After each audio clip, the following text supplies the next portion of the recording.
Hello students, मेरी class की super 10 economics में आपका स्वागत है। और मैं सतीश अग्रवाल आपका स्वागत करता हूं इस वीडियो के अंदर। इससे पहले वाली वीडियो में हमने अर्थशास्त्र की परिभाषाओं से संबंधित बात की थी। इस वीडियो में मैं ऐसी 10 प्रसिद्ध किताबों के बारे में बातचीत करने जा रहा हूं जिनसे संबंधित प्रश्न परीक्षाओं में अक्सर पूछे जाते हैं। तो शुरू करते हैं आज की पहली पुस्तक, जिसका नाम है अर्थशास्त्र। तो अर्थशास्त्र नामक पुस्तक कौटिल्य ने लिखी थी। ये पुस्तक वास्तव में अर्थशास्त्र के न होकर राजनीति शास्त्र की एक पुस्तक है, और इस पुस्तक में राजाओं के कर्तव्य के बारे में आचार्य चाणक्य ने बताया है। कौटिल्य का अन्य नाम विष्णुगुप्त और चाणक्य भी है। ये महर्षि चाणक्य के पुत्र थे, इसलिए इनका नाम चाणक्य कहलाया। और इनकी जो कूटनीति थी, उस कूटनीति की वजह से इनका नाम कौटिल्य पड़ा।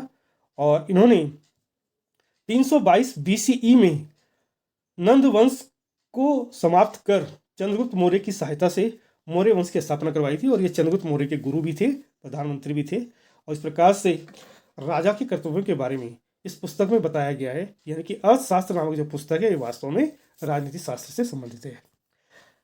अगली जो महत्वपूर्ण पुस्तक है, बहुत ही इंपॉर्टेंट है, वह है प्रिंसिपल्स ऑफ इकोनॉमिक्स। तो प्रिंसिपल ऑफ इकोनॉमिक्स नामक पुस्तक प्रोफेसर अल्फ्रेड मार्शल ने लिखी थी।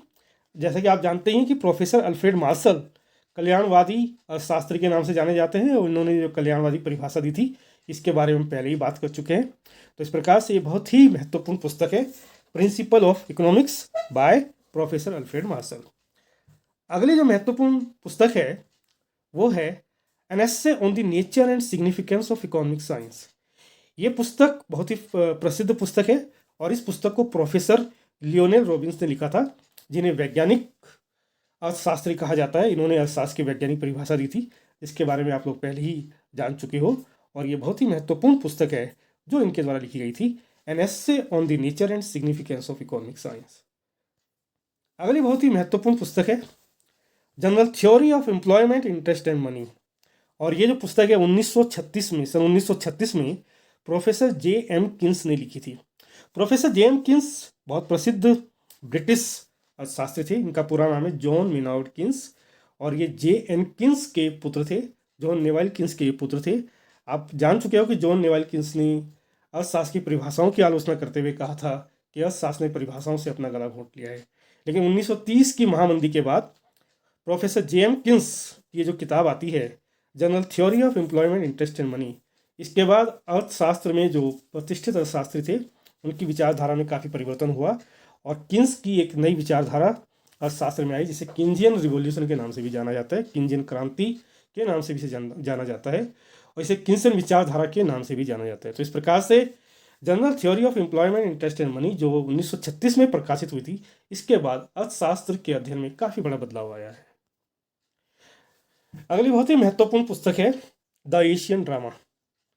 द एशियन ड्रामा जो पुस्तक है, ये गुन्नार मिडल ने लिखी है। और गुन्नार मिडल एक स्वीडिश अर्थशास्त्री थे, और इन्हें अंतर्राष्ट्रीय संबंधों और विकासात्मक अर्थशास्त्र का एक प्रमुख सिद्धांतकार माना जाता है। इन्हें 1974 में 1974 में अर्थशास्त्र विषय में नोबेल पुरस्कार दिया गया था, और इन्होंने एक सिद्धांत दिया था जिसे बैकवॉश प्रभाव के नाम से जाना जाता है। और एक काफ़ी प्रसिद्ध ये थ्योरी है बैकवॉश इफेक्ट, जो इन्होंने एशियन कंट्रीज़ के बारे में बताई थी। बैकवॉश का अर्थ है पीछे की ओर धकेल कर साफ करना। यानी कि अगर हम सफाई जब हम करते हैं तो पहले पानी को पीछे की ओर धकेलते हैं और फिर साफ करते हैं, इसी को बैकवॉश कहा जाता है। तो बैकवॉश इफेक्ट के द्वारा जो गुन्नार मिडल है, ये बताते हैं कि किसी भी आर्थिक मॉडल या नीति के प्रभाव की जांच बैकवॉश इफेक्ट के द्वारा की जा सकती है। उदाहरण के लिए, यदि कोई नीति ब्याज दरें बढ़ने का कारण बनती है, यानी कि अगर कोई नीति हम इस तरह की मॉनेटरी पॉलिसी अडॉप्ट करते हैं जिससे ब्याज दरें बढ़ाई जाती हैं, तो बैकवॉशिंग के द्वारा देखा जा सकता है कि किसका आर्थिक विकास और महंगाई पर क्या प्रभाव पड़ेगा। इस प्रकार से the Asian drama, an inquiry into the poverty of nations, Gunnar Myrdal की बहुत ही प्रसिद्ध किताब है, और अक्सर इसके बारे में पूछा जाता है। अगली जो महत्वपूर्ण पुस्तक है वह the economics of welfare. The economics of welfare जो पुस्तक है, ये AC पीगू ने लिखी थी। आर्थर सेसिल पीगू इनका पूरा नाम था, और ये एक ब्रिटिश कल्याणवादी अर्थशास्त्री थे, और इनका कल्याणवादी अर्थशास्त्र में बहुत ही महत्वपूर्ण योगदान है। अन्य काफ़ी किताबें भी इन्होंने लिखी हैं, जिसमें से कुछ और किताबें हैं जो काफ़ी फेमस हैं। वो है द थ्योरी ऑफ अनएम्प्लॉयमेंट, और एक दूसरी और किताब है इनकी, एम्प्लॉयमेंट एंड इक्विलिब्रियम। इस प्रकार से AC पीकू का कल्याणवादी अर्थशास्त्र में बहुत बड़ा योगदान माना जाता है। अगली जो पुस्तक है जो अक्सर पूछी जाती है एग्जाम के अंदर, वो है एन आउटलाइन ऑफ मनी। ये जो पुस्तक है एन आउटलाइन ऑफ मनी, ये पुस्तक जेफरी क्राउथर ने लिखी थी। जेफरी क्राउथर को बाद में पुरस्कृत किया गया था। ये काफ़ी प्रसिद्ध ब्रिटिश अर्थशास्त्री थे, शिक्षाविद भी थे और पत्रकार भी थे। और ये 1938 से लेकर 1956 तक द इकोनॉमिस्ट जो समाचार पत्र था, पत्र उसके संपादक भी रहे। और इनकी जो पुस्तक है एन आउटलाइन ऑफ मनी, ये बहुत ही फेमस एक बुक है जिसमें मुद्रा और उससे संबंधित कार्यों का विस्तार से वर्णन किया गया है। इस प्रकार से ये पुस्तक भी काफ़ी फेमस है। अगली जो पुस्तक है दास कैपिटल, ये बहुत ही क्रांतिकारी किताब है, क्रांतिकारी पुस्तक है। और इस पुस्तक की रचना 19वीं सदी के सबसे महान दार्शनिक, जिन्होंने एक प्रकार से ये समझ लीजिए कि पूरी दुनिया में क्रांति ला दी थी, उन्होंने लिखी थी। और ये किताब लिखी गई थी कार्ल मार्क्स के द्वारा। और ये जो कार्ल मार्क्स थे, इनका पूरा नाम था कार्ल हेनरिक मार्क्स। इनका जन्म 5 मई 1818 को जर्मनी में हुआ था और 14 मार्च 1853 को इनकी लंदन में मृत्यु हो गई थी। इनके बहुत ही प्रसिद्ध मित्र थे जिनका नाम था फ्रेडरिक एंगल्स। और फ्रेडरिक एंगल्स के साथ इन्होंने कुछ पैम्पलेट निकाले थे कम्युनिस्ट मैनिफेस्टो के नाम से। कार्ल मार्क्स को मजदूर वर्ग का मसीहा कहा जाता है और 5 मई जो इनका जन्म दिवस है उसको मजदूर दिवस के रूप में भी मनाया जाता है। इनका जो सिद्धांत है वो थ्योरी ऑफ सरप्लस वैल्यू या अतिरेक मूल्य के सिद्धांत से जाना जाता है। और उन्होंने बताया कि समाज 2 वर्गों में बटा हुआ है, पूंजीपति वर्ग और सर्वहारा वर्ग। इस प्रकार से कार्ल मार्क्स ने बताया कि जो सर्वहारा वर्ग यानी मजदूर वर्ग है, इसका शोषण पूंजीवादी वर्ग के द्वारा किया जाता है। और अंत में इन्होंने ये भी कहा था कि जो पूंजीपति वर्ग है वो एक जोंक की तरह, एक पैरासाइट की तरह है, जो मेहनतकश मजदूर वर्ग का शोषण करके अपने आप मोटे होते चले जाते हैं। इस प्रकार से उन्होंने समाज के अंदर 2 वर्गों की बात की और इन्होंने ये भी कहा कि पूंजीवाद में ही इसके विनाश के बीज छिपे हैं। और इस प्रकार से मार्क्सवाद नाम से एक सिद्धांत पूरी दुनिया में छाया, यानी कि समाजवाद के जो प्रवर्तक थे हमारे कार्ल मार्क्स, उन्होंने जो है एक प्रकार से क्रांति की बात की। और इन्हीं के प्रभावों से प्रभावित होकर 1917 में रूस की महान क्रांति हुई थी।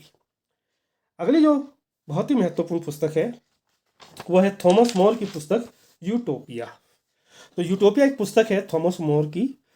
और जो थॉमस मोर थे ये ब्रिटिश सामाजिक मानवतावादी दार्शनिक थे, जिन्हें कैथोलिक गिरजाघर में सेंट थॉमस मोरे के नाम से जाना जाता था।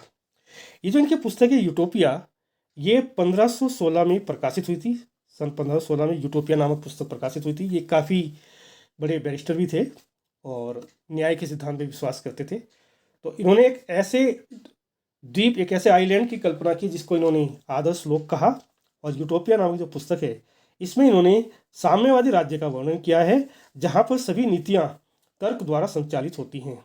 इन्होंने कहा कि साम्यवाद निजी और सार्वजनिक जीवन में अहंकार के खिलाफ एकमात्र इलाज है। और इस प्रकार से इन्होंने एक ऐसी दुनिया की कल्पना की जहाँ पर किसी प्रकार का कोई वर्ग भेद, वर्ण भेद ना हो, सभी लोग न्याय के सिद्धांत से चलें, तर्क से चलें, और जहाँ पर सभी को समान अधिकार मिले और किसी प्रकार का न्याय किसी के साथ ना हो। एक आदर्श समाज की इन्होंने कल्पना की जहाँ पर सभी सुख, शांति और वैभव के साथ रहते हैं। और इस प्रकार से यूटोपिया के लिए एक काल्पनिक शब्द यूज किया जाता है कि एक काल्पनिक अवस्था है जो प्राप्त नहीं की जा सकती है। खैर जो भी हो, पर ये इनकी बहुत ही फेमस किताब है जो अक्सर एग्जाम में पूछी जाती है।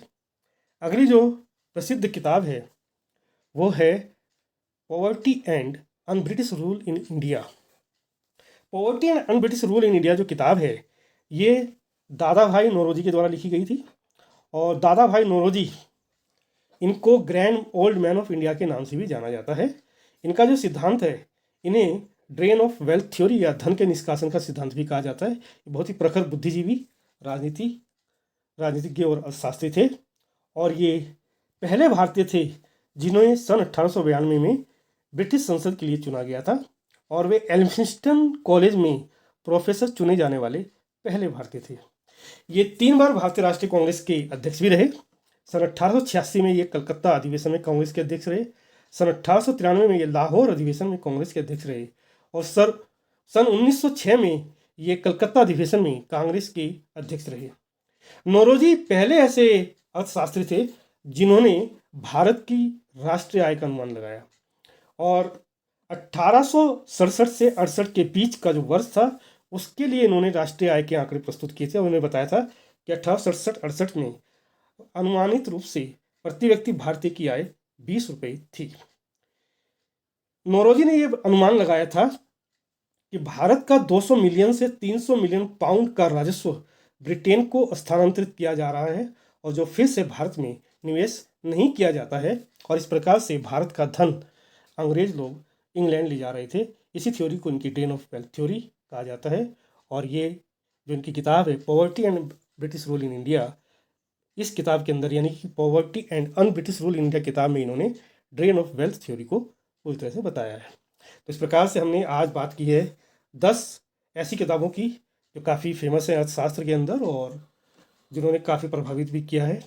ये नहीं है कि केवल 10 की किताबें काफ़ी सारी किताबें हैं जो अर्थशास्त्रियों ने लिखी हैं, लेकिन यहाँ सारी किताबें ना देकर कुछ विशेष ऐसी किताबों को चुना है हमने जिनसे संबंधित प्रश्न एग्जाम में पूछे जाते हैं। मुझे विश्वास है कि आप लोगों को ये वीडियो पसंद आया होगा। ये 10 किताबों के बारे में आपको संक्षेप में थोड़ी जानकारी मिली होगी। तो आप इसी प्रकार से हमारे चैनल को देखते रहिएगा, आपका ज्ञानवर्धन होता रहेगा। जो भी जानकारी हमें है वो हम आपको देते रहेंगे, और आप इसी प्रकार से हमारे वीडियो को लाइक करते रहिएगा, सब्सक्राइब करते रहिएगा। और अगले वीडियो में हम फिर से कुछ नए कंसेप्ट लेकर आएंगे। तब तक के लिए आप सभी का धन्यवाद।